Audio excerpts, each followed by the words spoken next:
Le plan de la vie présente, concrète, immédiate, est évoqué par l'allégorie du sel. Vous êtes le sel de la terre. Si le sel perd sa saveur, avec quoi le salerons-nous?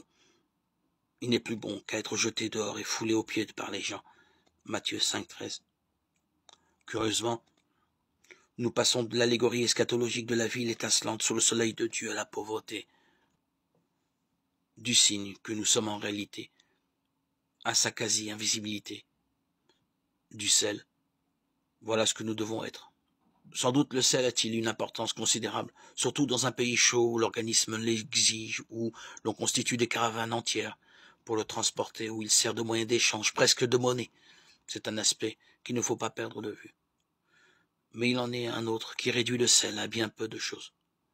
En effet, qu'est-ce que le sel dans les aliments sinon ce que l'on ne sent pas, ce que l'on ne doit pas sentir? Si l'on pense au sel en mangeant, c'est qu'il y en a trop ou trop peu. S'il est bien dosé, on l'ignore. Indispensable pour donner leur goût aux aliments. Le sel, cependant, doit rester ignoré. On aime le plat qu'il assaisonne, mais lui, on ne le connaît pas. Ce double aspect du sel est contenu dans l'allégorie du discours.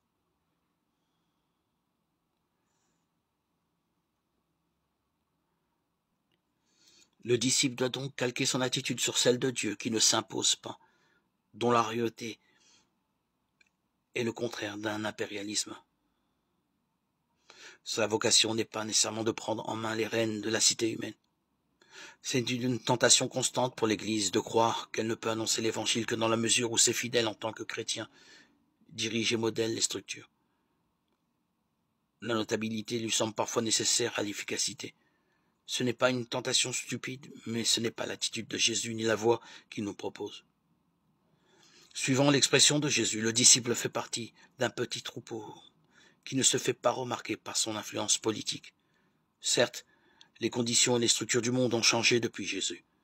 Il n'est pas question aujourd'hui de mépriser l'action politique, tout au contraire. Mais force nous est de constater que Jésus ne situe pas fondamentalement l'action du disciple à ce niveau-là. La paix que celui-ci doit proposer et procurer est au niveau du cœur.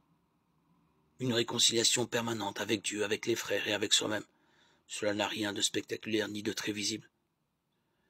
Une action politique peut, de toute évidence, aider à promouvoir cette paix fondamentale, à la condition que celui qui la réalise se pose sans cesse la question de savoir si les structures qu'il promeut sont d'ordre à créer un environnement favorable à cette réconciliation capitale.